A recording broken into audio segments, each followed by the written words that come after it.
9 out of 10, they always refer me to another physician. I'm trying to build my network of physicians where I can get them in a syndication to do multifamily, and they can be an LP or a GP, but get them to see that passive return. If you're a residential real estate agent earning $200,000 a year and you want to grow your passive income, this show's for you. Learn the secrets other agents use and hear from experts in our field in order to guide you along your journey to investing in assets like apartment communities so that you can turn your commissions into cash flow.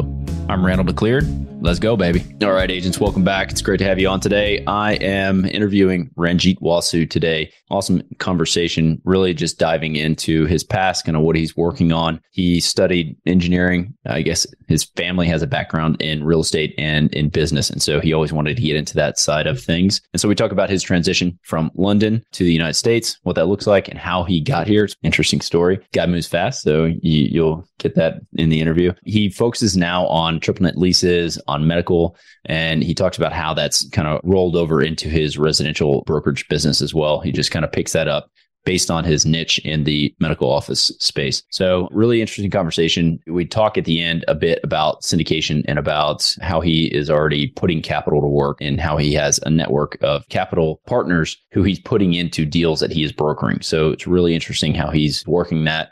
And he's just constantly learning. So great guy, great conversation, and you're going to get something out of it. So stick to the end. Let's dive right in. Multifamily, triple net investments, land development. So that's what I pulled, right? But then I jumped on your website, and so I've got Wasu, and then I've got, what was the other? Singh.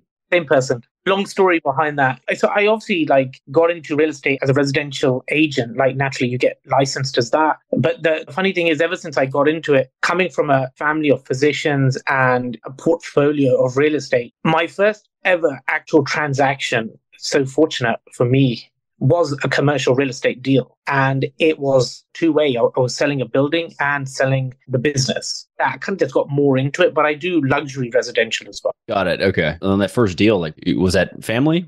No, it's really funny. I was with Century 21 and their fellow Brits as well from England. They live in as well. They were driving around and they saw the office, and we have a thing called floor time. So Monday to Friday from 9 to 1 or 1 to 5, agents would pick a slot and they would be on the floor to pick up calls. And I was on the floor. I was literally leaving and another agent stepped in and these guys called.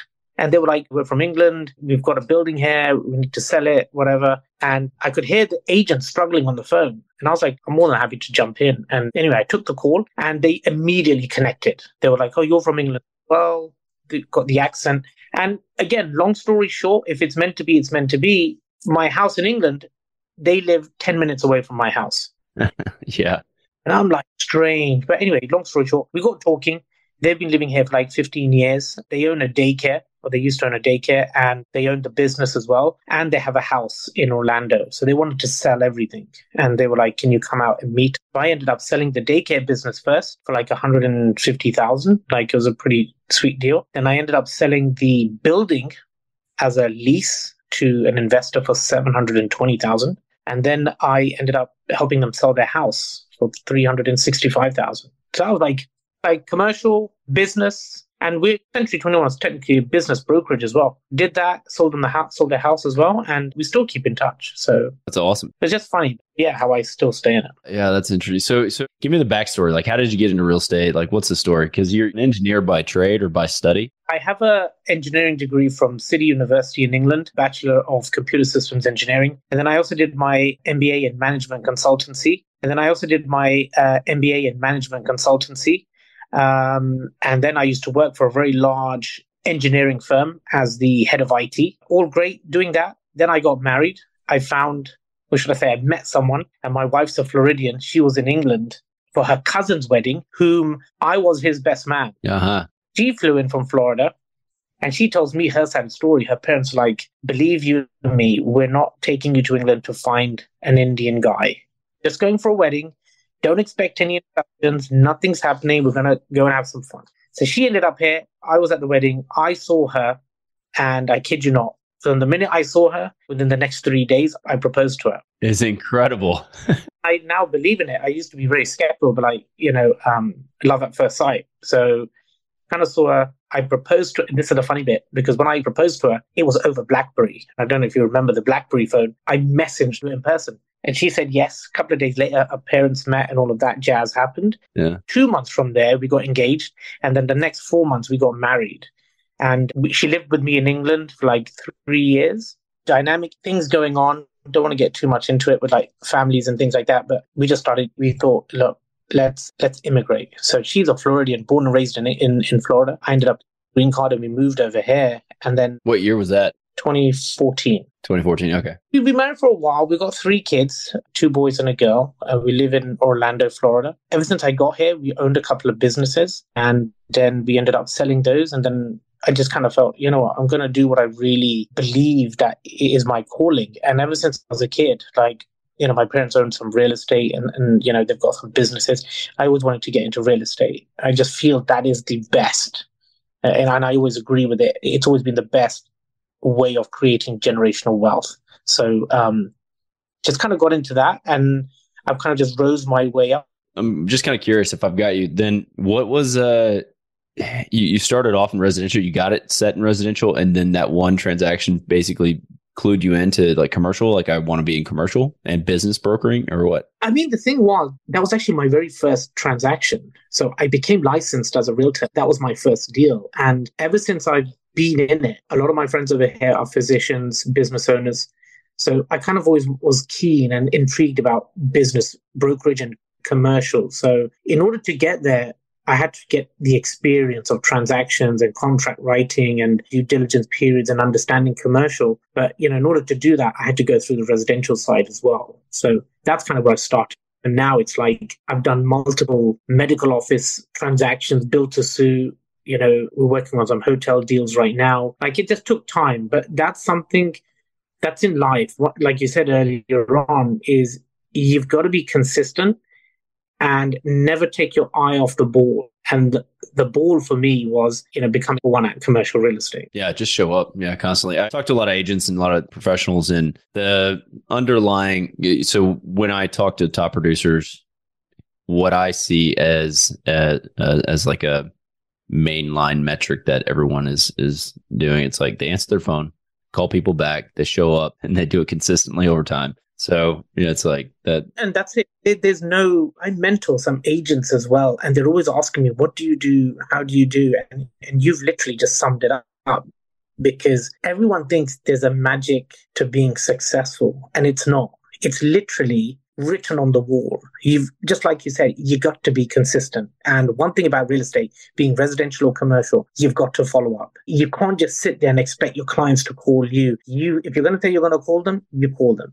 And if you say you're going to email them, you're going to email them. I have a laptop. I have an iPad. I keep my iPad in the car with me all the time, because you don't know when you're going to have to do a contract or send an email. Like, I keep myself prepared. But I think the biggest thing is you've got to be consistent, because it's that compound effect. Kind of like what I said to you before. You know, some people, for example, have a New Year resolution. Like, I'm going to hit the gym the 1st of Jan. I'm going to go every day or 5 days a week. I'm going to do half an hour. I'm going to do all this stuff. And I think that's not real. You're setting yourself up to fail. And then when you drop, just do that. I guarantee you one thing, commit to and say it will work. You do running on the spot for 5 minutes every day for 365 days. Let's see the difference. It's compound effect. And that model or that theory, you can apply it to anything in your life, business, personal, marriage, girlfriend, boy, whatever it is. You've got to be consistent. And if you do little bit every day, it's that compound effect, you know? Yeah, it's an interesting way to look at it, because I know I went to a seminar a while back and I went to some deal and it was like, okay, visualize where you want yourself to be and write this number down. It's monetary based. And how much do you want to be earning? And then everybody writes a number down. And then they're like, okay, where are you now? And then you write that down. It's like, what's the percentage change that you need to change? Mine was like through the roof, like some astronomical like percentage change. And it was just unrealistic. But then you start looking at it and you say, okay, you break that down and then you start compounding that over time. If you just do the little things matter. You do it consistently over time, that compounds. Then one day you look up and you're like, oh crap, I'm there. Okay, I'm doing it. So yeah, it's good advice. Very good advice. I want to jump in and talk to you about some commercial. So you said you've done medical office. It looked like you did some multifamily. So are you just diverse across asset classes, or are you focused on one thing specifically? I really just stick to 3. that I love and I know best. So obviously multifamily and medical office and then land development. And the reason why I choose land development as my third asset or that class is because it actually encompasses the other two. Because land development, there's a lot of BTR, like build to rent product going on right now, and then multifamily development as well. So that kind of encompasses that. And then medical office, I have people who do build to suit from ground up. So that kind of involves that. But those are like the three main assets that I love to work with. I've kind of dabbled in retail, like shopping plazas and hospitality, but it's not something that I would say it's in my wheelhouse. Like I know how they work and how to do some due diligence on them, but it's not something that I'm personally like, it's in my wheelhouse. My main thing is multifamily because that's something that I would personally invest in and I would personally grow that to make it my primary portfolio. Do you know a guy named Vasu? He's in Orlando. He's doing a lot of build to rent. Oh, really? Connect you guys if you haven't talked to him. He was in a fund manager group that I was in, doing some good things. Yeah, I'll connect you guys. I appreciate it. Be a good point of contact just to have in your market doing BTR. So, boss, if you're listening, man, shout out, bud. On the multifamily investing, so you said you still do some luxury homes as well in that market? And this is how it kind of worked out for me. And I always say this to people in general, even new agents, is you've got to pick a niche or a niche, the Americans say. And my niche is medical. Okay. Because so here's the thing. When I'm doing medical and I'm doing build to suit or medical offices like that, 90% of the time, the client comes back and says to me, I'm looking for a house for my family. And those houses are like minimum. I did one in August last year for 1.75 million. Yeah. So the moral of the story is I deliberately choose that niche because number one, my father's a physician. Number two, a lot of my friends are pharmacists and physicians as well. But number three is those people, I can help them on the residential side and commercial side. But the biggest thing is those people in that asset, they don't really care about interest rates too much. Like all the issue that's going on right now, if they see value, they're going to buy. They're not going to be like, oh, it's 0.3%. I can't buy this. Do you know what I mean? Yeah, for sure. You got to pick your niche, and that's the one I picked. Yeah, a lot of the guys, there's a few that I've talked to, again, just around the country and locally. And if you're in a certain price point, a lot of them are cash anyway. And it's not, interest rates don't really matter. It's just the basis in the deal. Let's dive in then to commercial. So are you doing the actual development? Or are you just brokering those deals? Or are you jumping in and actually investing your principal in those transactions? How does that look? So I'm just brokering right now. And the way I do that is I would love to get more into development. Like I'm working with some developers right now. We're getting a bit more like knee deep. But the way I'm trying to do these deals is I will source the property for them. And if I'm representing them, I would naturally broker the deal. But whatever commission I make, I put myself in a position to roll some of that commission in as, let's say, a limited partner. Not right now, that will be down the road. But like even for multifamily, we have a couple of clients, for example, out in New York. They're looking between 40 to 60 million purchase price. That's the type of opportunity that I would use my commission to roll it in. So I'm part of the deal as well. So, kind of becoming more of an LP. Fantastic way to get into it, man. No brainer to take some on the back end and cash flows over time. So I don't know, on the development, it's hard because you're not really getting much cash flow unless you have a specific type of strategy that's going on. This is again where my niche comes in. So on the land brokerage side, there are deals that happen where the developer may need an equity partner. So when you're bringing an equity partner in, I would bring my physicians into that. So some of my physicians who are sitting on a substantial amount of money, they're looking for a 200 to 300% return. But they don't want to sit in the deal for, let's say, 5 or 6 years or 8 years, typically what multifamily does, 3 to 8. They would literally lend out the money. They would be like, look, I'll be an equity partner. I'll give you 5 million and, give me a 200 to 300% return in 36 months. So that's another opportunity because I have people who they've got the money. They don't know what to do with it, but they want a better return. So I'd rather get them into the brokerage side of, doing a land deal where we're going to buy some land. We're going to build BTR or multifamily, 200 to 300 units. And, the developer needs a bit of a cash injection. And that's another way of doing it. You're seeing returns right now on some of those development deals, a 3x multiple, right? Is that what I'm getting? What are you seeing that in medical, multifamily? What's the highest return that you're seeing? Multifamily. So we're doing something right now. Multifamily, we're building, or should I say my client, they're building 224 units here in Orlando, fully entitled parcel, like 23 acres. And we've got a cash injection with a physician there. He's bringing in, about 4.5 million. And, they're guaranteeing him within 20 months or at the end of month 20 to have 14.8 million back, including investment. So for him, that's a return where he's definitely not going to see leaving his money in the bank or putting it into either triple net or, becoming a GP or staying as an LP on a multifamily opportunity. Is if I can get the physician to be a GC or as close to being in a GC position, that's where you're going to see the maximum return. Yeah, that's incredible. So what's the risk profile on that deal? I mean, where are they in the capital stack if they are putting up that much money? And so at 4 million on 200 something in Orlando, I'm guessing, what is that? A $50 million deal? We're proud to be sponsored by Ridgeline Investment Group. Ridgeline has a track record of transacting more than $53 million in assets throughout Texas. Ridgeline is currently looking to acquire 100 to 200 unit Class B multifamily communities between 5 and 20 million in San Antonio, Temple, Waco, Tyler, and other Texas secondary markets. To learn more about Ridgeline Investment Group, visit www.ridgelineig.com. We're looking at once it's all ready and done, the developer's gonna obviously cash out, refinance it, but they're estimating total deals probably close to 96 million. Here's what we do, probably a great strategy, because I always say you've got to think outside the box here, but they're going to have a $14 million lien on the property for their construction loan. And, my physician's obviously he's not going to be in first position. He's probably going to be in second position, which is a little bit of a scare. The thing is, when you're doing a deal like that, 90% of the time, they take the land as collateral.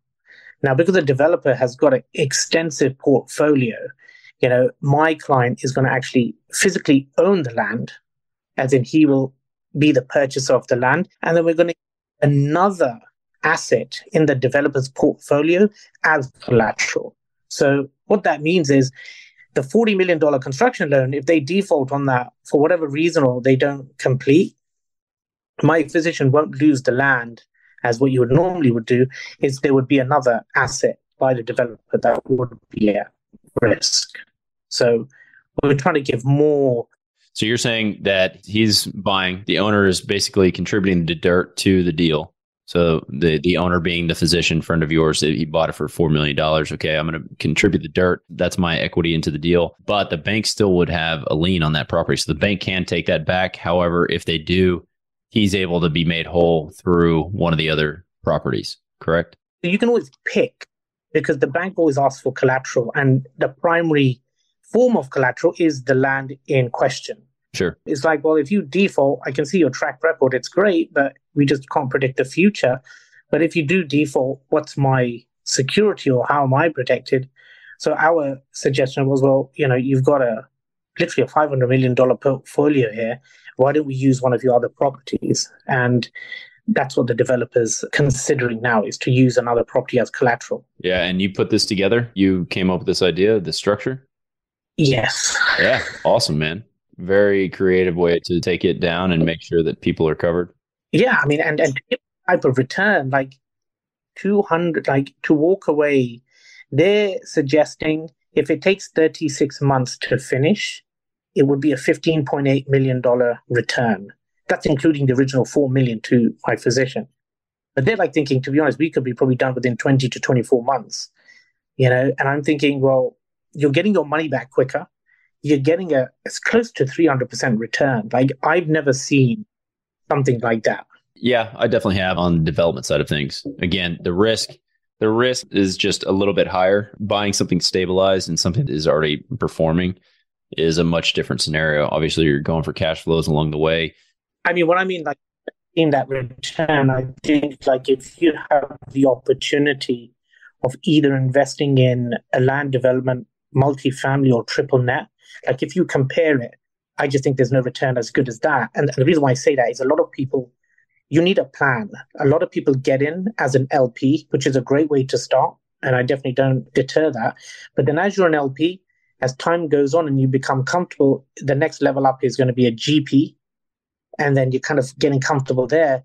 Then I think the next level up from that is literally being in bed with the developer, or being a GC.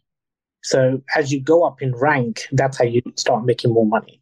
So yeah, you say GC. I mean, general contractor. Is that what you're referring to? Like, I'm not swinging a hammer. It's like. So what I'm trying to say like that is there are GCs out there, by the way, that do construction and they end up owning. He's got multiple practices. His wheelhouse is medicine. Like, if I can get him as close to being a preferred partner with the GC, that's probably the best position to be in, because, the developer's not, spreading himself too thin with a lot of equity up front. You've got a partner in who's got the money. B, you're splitting your spread there, like maybe 70-30 or 60-40, but I think it's a win-win for both parties. Yeah. And like an individual partnership style setup, and knowing the needs of both sides is exactly how you're able to structure that and make that happen. So that's very cool, man. That's good for you putting that together. And so you see that as kind of like where your focus is going to be, kind of putting your networks together. Yes. So again, like when I deal with one and the deal is going well, either residential or multifamily or medical office, 9 out of 10, they always refer me to another physician. So I'm trying to build my network of physicians where, I can get them in as in a syndication to do multifamily. They can be an LP or a GP, but get them to see that passive return, because you would be surprised how many physicians are kind of acquiring real estate so that they can get out of medicine and just live off the passive income. Because they're bread and butter, so to speak, but they want to get out of that and have more time to travel, be with their family. And if you've got that type of passive income coming in through real estate, that's also appreciating over time. I'm trying to show them that, because there are physicians out there who are sitting on a ton of money and they're just not sure where to invest. Yeah, 100%. I know you said you're on the LP side, and right now you're kind of structuring these deals without actually being the lead sponsor. And so let me just define a few things here just for the listener. So if you go out and you find a deal and you are the developer, then if you go out to try to raise capital, then you are typically the lead sponsor. You've brought this offering to the public or to your community, to your friends and family, whatever it is. You're the lead on the deal and you're the principal that's taking the thing down. If you are brokering it, like Raj is talking about here, then you can get on the GP or the LP side, which is a general partner, also known as one of the lead sponsors, or invest your money as a limited partner. So my question, getting all of that out of the way, is, are you looking to become the lead sponsor and you are the principal in the transaction, or are you sticking with, your niche and saying, I'm going to put this whole thing together and I'll syndicate and I'll be a co-GP, which also means a co-general partner, maybe a capital raiser in the deal, maybe all kinds of different things, right? But you'll be on the GP team. So I'm just kind of curious where you want to live in this space and what you see going forward.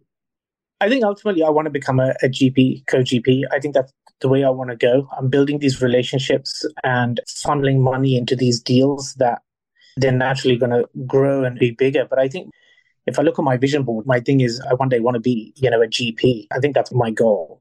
Personally, acquire unit, apartment complex, and, be the main guy on the team there. But whatever it takes to get there, I remain to be consistent. And, that's my goal, or my objective.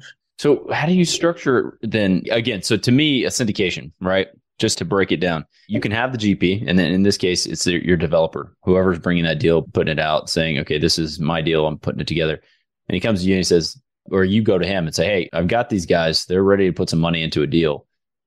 Right away, to me, that is a co-GP position you have put yourself into, because you're bringing capital to the deal.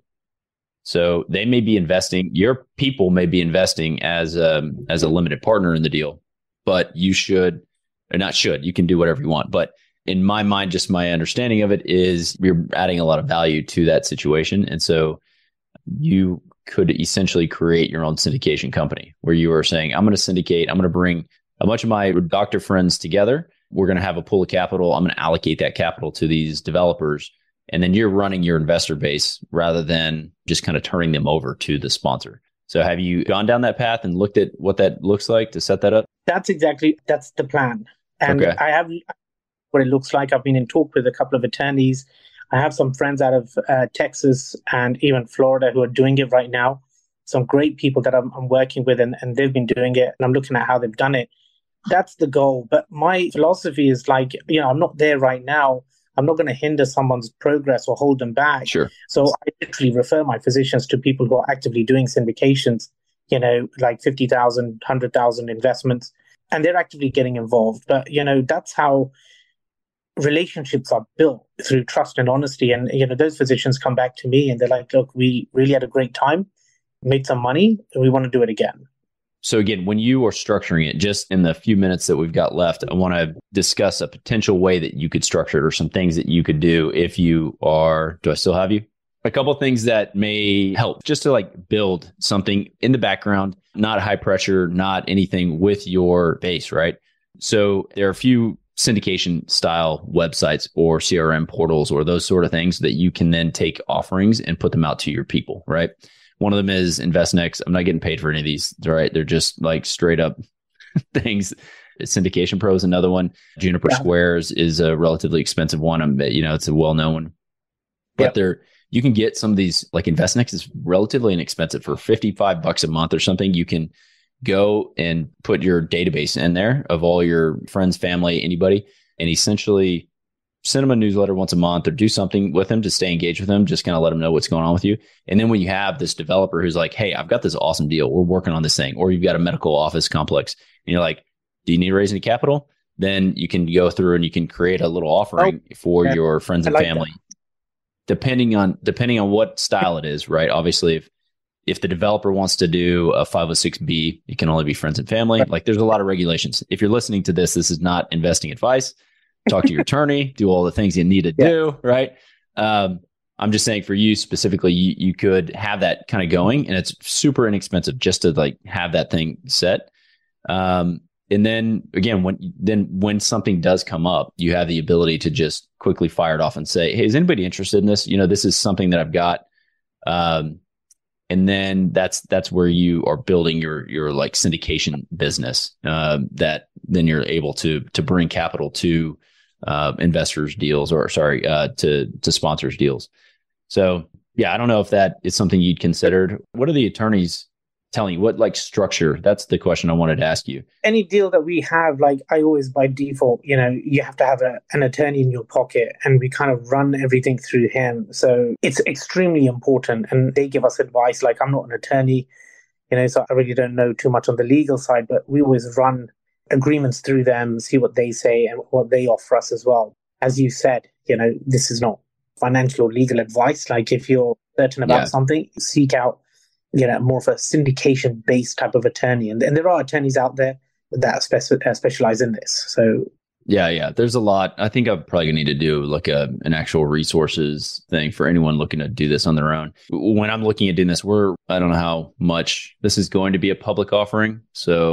But it's not out yet. So I don't know. Again, I don't know how much of it I can talk about, but we're going to launch something that is going to be an offering that it's going to be a crowdfund sort of deal.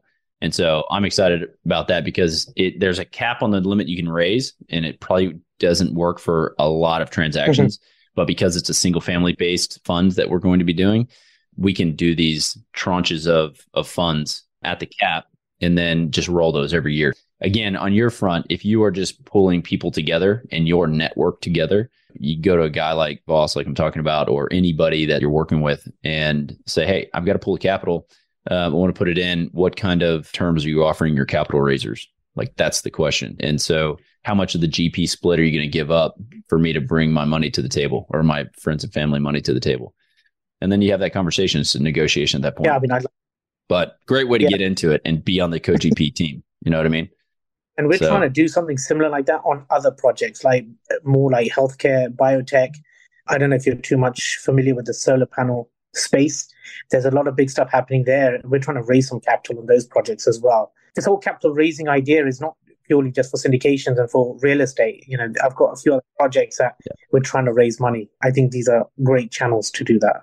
Yeah, for sure. If you got all those things, I mean, having just a basic like syndication pro or whatever it is, and you're putting all your offerings out like on a consistent basis. And then you become, this platform, essentially. It's Raj's platform of awesome deals. If you don't ask, you don't get.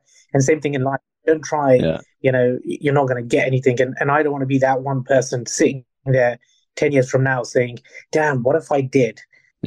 Follow through that conversation with Randall on that podcast. So I'd rather give it a shot. If I fail, at least I learned something from it. I move on. You know what I mean? You won't fail. You're not going to fail. Man, you're already crushing it. You're already crushing it. I try to stay humble and I'm always under the radar. I'm doing my little bit. My 3 kids keep me busy. I've got her stuff going on, but we just want to keep on trying, and we can do something together. That'd be great. Just trying to help people become more successful.